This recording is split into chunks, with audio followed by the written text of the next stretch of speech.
For a resistor with constant resistance, the magnitude of heat produced is directly proportional to which one of the following? எதிர்ப்பு கிடையாது, resistance வந்தாவே மின்தடை. So ரெசிஸ்டர்னா மின்தடையாக்கி அதுல இருக்கிற resistance வந்து மின்தடை.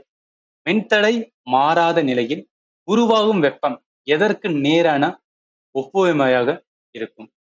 இதுல இருக்கிற ஒரு க்ளூ வந்து ஹீட்னு சொல்றான். ஹீட்னு சொல்லும்போது என்ன, ஜூல்ஸ் லா ஆஃப் ஹீட்டிங் அப்படின்னு பார்த்தோமா, அதோட ஃபார்முலா என்ன, H is equal to I² RT.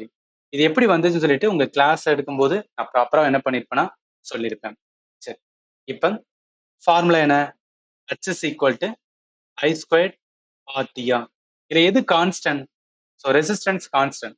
So resistance time, அதாவது ரெசிஸ்டன்ஸ் மாற்றும் போது தான் இது எல்லாமே வந்து டைமோட தான். அப்போ ரெசிஸ்டன்ஸ் அண்ட் டைம் இது ரெண்டுமே வந்து கான்ஸ்டன்ட் வச்சுக்கோங்க.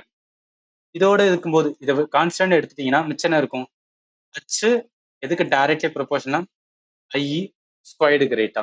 அப்போ என்ன ஆகுனா அந்த ஹீட் ஆனது எதுக்கு டைரக்டா இருக்கும் அப்படின்னு பார்த்தீங்கன்னா, டைரக்ட்லி ப்ரொபோர்ஷனா இருக்குன்னா I². I² என்ன, square of the current flowing through the வந்து ரெசிஸ்டர். கொஸ்டினுக்கு ஆன்சர் வந்து சீதா வரும்.